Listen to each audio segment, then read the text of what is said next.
मुंबईतल्या महालक्ष्मी रेसकोर्सची 120 एकरची जागा अखेर मुंबई महानगरपालिकेच्या ताब्यात देण्यास राज्य सरकारनं मंजुरी दिलेली आहे। महालक्ष्मी रेसकोर्सची 120 एकर जागा सेंट्रल पार्क, ओपन स्पेस आणि गार्डनसाठी आता वापरली जाणार आहे।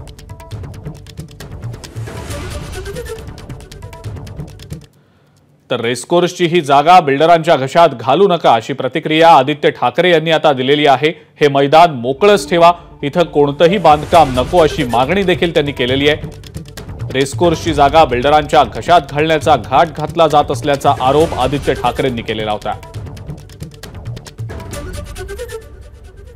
आमची मागणी हीच आहे की तिथे रेसकोर्स सारखंच तिथे मोकळी जागा राहावी, त्यांचे बिल्डर मित्र, कॉन्ट्रॅक्टर मित्र मुख्यमंत्र्यांचे येऊ नये ही आमची मागणी आहे।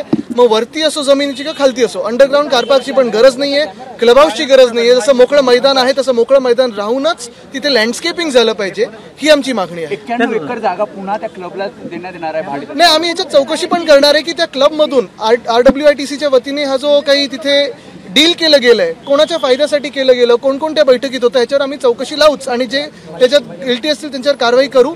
पण आजच्यासाठी आमची मागणी ही आहे की मुख्यमंत्र्यांच्या, घटनाबाह्य मुख्यमंत्र्यांच्या बिल्डर कॉन्ट्रॅक्टर मित्राला ही जागा जाऊ नये।